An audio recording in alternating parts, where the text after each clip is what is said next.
حسين، اوعى تفكر عشان انت عامل درج الكومود بتاعك ببصمة صباعك احنا كستات مش هنقدر عليكم. راحت وفتحته وخدت المفتاح واستنت السطور وراحت. انا قلت هتموته ولا حاجه، لقيت لها جايبه شويه مشطه. مش انت نمت وسبتني؟ طيب ماشي، انا بقى هسهر لوحدي على شويه الهدايا الجميله اللي انا جايباها دي. واشترت بقى وظبطت حالها علبه مناديل حلوه وشيك. وطبعا لازم يبقى فيه جنب التويليت حاجه كده تسلي نفسها بيها، والجهاز بتاع المساج بتاع الرقبه. يا سلام، المشتريات بقى اختنا الحلوه دي كلها بتدلع بيها نفسها، حاجات للمطبخ، حاجات ليها، شويه مشتريات جميله. تكنولوجيا يا جماعه هنا ازاي بص الزيت، والله انا عمري ما احط ازازه الزيت كده ابدا لو حصل ايه. بصوا كل حاجه بنظام. وهو اتفرج قدر يقول لها انت عملت ايه. مسيطره يا جماعه، مسيطره. وحله بقى اللي بتسوي رز دي جميله قوي يا جماعه، احنا محتاجين واحده زيها عندنا. وطلعت بقى الاستشوار الجميل القمر دوت اللي بينشف الشعر حلو قوي، وعلقته في الحمام، والشماعه اللي بيتعلق عليها حاجاتها الخاصه. كل حاجه ليها حاجه. لازم نبقى متفقين، كل حاجه ليها حاجه. كمية راحة نفسية في الفيديوهات دي يا جماعة، الواحد مش عارف يقول لكم ايه.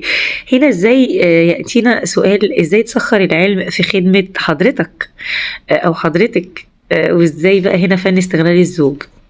وازاي لو حاولت تقفل درج الكومود بتاعك هفتحه يعني هفتحه، واخد المفتاح يعني هاخد المفتاح.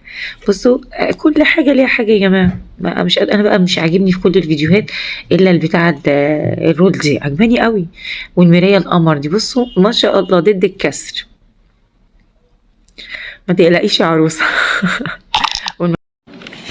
المكنسة القمر، والزياتة بقى، الزياتة الحلوة الجميلة. والله العظيم كل حاجة ليها حاجة، ما يعرفوش يعيشوا بأي حاجة. الإدراك بقى والمنظمات بتاعتها الحلوة. والله فعلا فيديوهات بتجيب لنا راحة نفسية. تخيلوا بقى هما اللي بيشتروا الحاجات دي بيحصل لهم ايه، مع ان معظم الإعلانات دي بتبقى دعاية للمنتجات بتاعتهم، وبتبقى معمولة البلوجرز دول بيعملوها دعاية. يعني ما بتبقاش حاجات هم معظم الناس هناك عايشين على التكنولوجيا دي بكل حاجة فيها.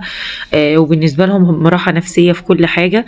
الستات بالنسبة لهم اللي بتشتغل معظم الأجهزة دي بنسبة 90%، ما كانش 99%، الأجهزة دي موجودة عندها علشان تقدر توفق ما بين الشغل والبيت والأولاد. ولكن هي حاجة جميلة، حاجة جميلة جدا. حاجة للرز، حاجة للتعقيم. بصوا الباسكت شكله عامل ازاي، والله حاجات تجيب راحة نفسية يا جماعة. فهم بيعرفوا يستغلوا كل حاجة، كل حاجة ليها حاجة، وكل حاجة ليها استغلال، ما فيش حاجة بتعدي كده. حتى بصوا العليقة بتاعت اللي بنعلق عليها المعالق او الشوك او الكلام دوت، ليها مكان على جنب ممكن تتعلق فيه في اي حتة. كل حاجة في منتهى الجمال. بصي كيس المناديل على شكل باكت المناديل بيتحط في حاجه زي شنطه. انا بقى مش معجبني غير الكرسي اللي بيقعدوا يجروا بيه دوت ينضفوا الحاجه. حلو جدا يعني ما شاء الله، الاباجوره تجنن. فشويه مشتريات يا جماعه الدور علينا، مش هنفضل متفرجين كتير. اياكوا اياكوا تتخيلوا ان احنا هنفضل متفرجين كتير يا جماعه. الدور جاي علينا، فما تفتكروش ان الامور هتعدي كده. لا، بيكوا الملايات يا حبايبي، بيكوا الملايات والله. بيكوا الملايات. في فار يا جماعه، شفتوه؟ في فار.